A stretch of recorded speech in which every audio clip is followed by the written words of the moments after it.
there's a real generational opportunity to build what this country needs for the next 100 years. And we need more founders, we need more builders, and we need more folks in government pushing for change. It's really frustrating how much fragility we encounter within the traditional defense industrial base because we have a sole supplier that's not really that profitable, and that was bespoke for the defense industry.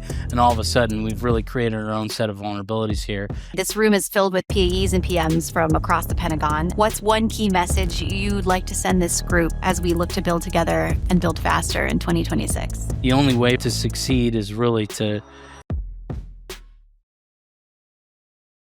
How have you translated this alignment between Saronics' autonomy and the Navy's no man left behind ethos into contracts? And how do autonomy breakthroughs actually allow you to build more faster products for the Navy? So that's one. I'll come back to what autonomy enables is, and I'm a huge believer in this. We're unlocking capability that didn't exist before. Look, warfare will require humans involvement at some point, but I've seen it, and you should never send a human. If you have the ability to send a robot, you just shouldn't do it. So let's leverage robotics and protect human life where we can. The real unlock to autonomy is speed and scale, right? If I was sitting up here telling the secretary how we're going to build the same ships that we've been building for the last 50 years, or the same ships that they're building in China, we're just going to do it better, faster, and cheaper, I mean, he should just politely ask me to leave. You have to bend the economic cost curve. You have to build ships cheaper. You have to build ships faster. The only two levers you have to pull are material costs and labor costs. We're not going to buy steel cheaper than they're buying it in China. So you have to take a first principles design to the ship and just fundamentally use less steel. How do you do that? You build for software autonomy and digitization. Same thing on labor hours. We're not going to acquire a per hour labor rate cheaper than they're paying in China. So let's build ships much faster. For example, Marauders using is about a 50,000 labor hour on our first ship. Just for order of magnitude, put it in frame of reference. Apples and oranges comparison here. I'm going to acknowledge that up front. But a destroyer is 7 to 9 million labor hours. So that's the scale and speed that autonomy unlocks, because you can redesign the whole platform and make it much simpler to build. And then you have the capability at the scale that you need to keep as many people as possible out of combat scenarios.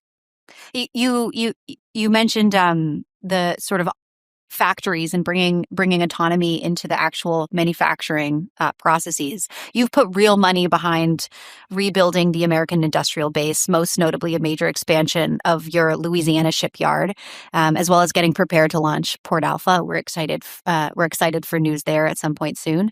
How are you thinking about Saronic investing in some of these forgotten areas, forgotten demographics as you build out manufacturing across the U.S.? And how has scaling been similar, different, complementary for the different customer bases that you're targeting? I mean, the workforce is critical, right? The Secretary and I were talking about the workforce earlier. We have to rebuild the workforce to support the maritime industrial base, right? You can't create people with 15 years of experience overnight. So it goes back to the first principles approach, design of the ship. Design the ship so you actually don't need 15 years of welding experience to build it in the first place. Then you can actually rebuild and retrain the workforce. I'll steal one of the lines from our head of manufacturing. He says, less like an encyclopedia, more like IKEA. It's like everybody can build furniture. If somebody can't come out of somebody is building a car for Ford or General Motors or an airplane at Boeing or a rocket ship for SpaceX, and we can't get them highly effective building ships quickly, that's our fault. That means our design isn't simple enough. We don't have the processes or the work instructions or the training materials or something else. So it's rebuilding and recreating the workforce and changing the culture. what it actually means to work at a shipyard again, making it cool, building for the future, giving people a mission, and giving people job security behind that.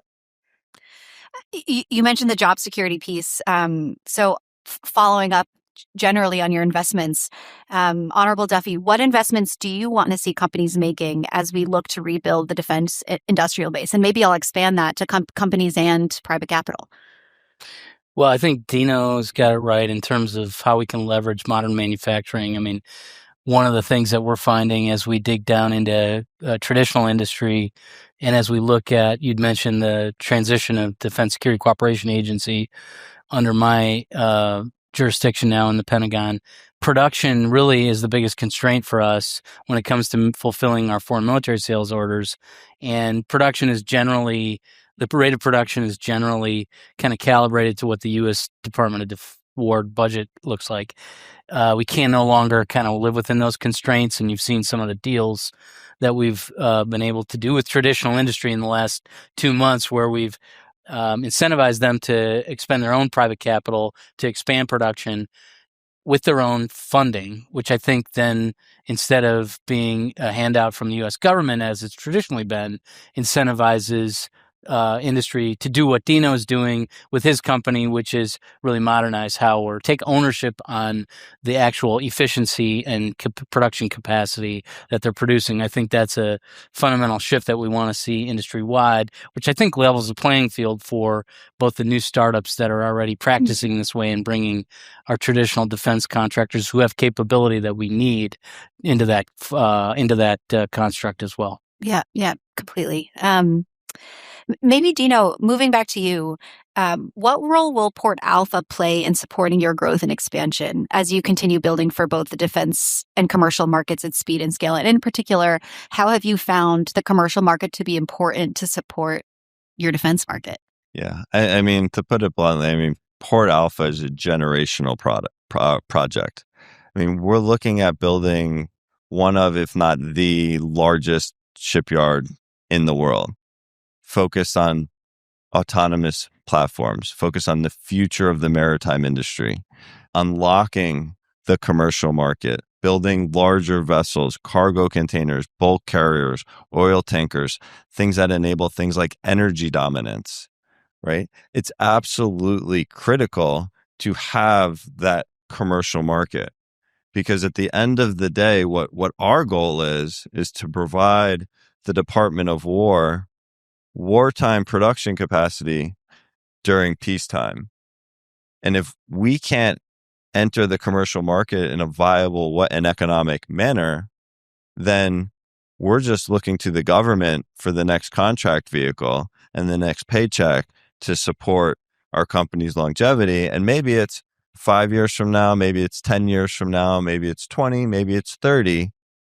But eventually we may end up right back where we are. That's why the commercial market is so important. And you see a big focus with the Maritime Action Plan is on the commercial shipping industry within the United States. Yeah, I think if I can jump in on that, I mean, commercial first is a major element of our acquisition transformation strategy, and the resilience it provides the industrial base. I mean, it's really frustrating how much fragility we encounter within the traditional defense industrial base because we have a sole supplier that's not really that profitable, that was a feeder to a design that was bespoke for the defense industry. And all of a sudden, we've really created our own set of vulnerabilities here. If we can prioritize commercial first and producibility as a primary input to the development of a design, that creates all kinds of resilience and benefits for the Department of Defense as well. So that's, I think, key to our success. Yeah, on our team, we often say there's no defense industrial base without an industrial base. So the two really go hand in hand. Honorable Duffey, this room is filled with PAEs and PMs from across the Pentagon, as well as many founders that are building for the department. What's one key message you'd like to send this group as we look to build together and build faster in 2026? Well, let me start with an expression of gratitude for the leaders in this room who are driving innovation, who are fighting through the bureaucracy to deliver the capability that the warfighter needs on schedule. And I think the other message I would say is it's really up to everybody in this room, right? We recognize, I think, as a part of this acquisition transformation strategy, the only way for it to succeed is really to let 1,000 flowers bloom and ensure that we are removing the obstacles to companies and program leadership to deliver the best capability the warfighter needs on schedule. And that's going to take time, and it's going to take cooperation. One of the things that we've been trying to do as we try to change culture within the Pentagon is maximum communication throughout the hierarchy of the acquisition system, directly with industry, and ensuring that there's clear understanding of what's getting in the way. We want to continue to expand on that. And I invite everybody in this room to engage with my team or others and just say, hey, this is not working. How can we remove this barrier? Because we're committed to making sure we can go as fast as possible. Thank you. And Dino, advice to other builders who might be a click or two behind you.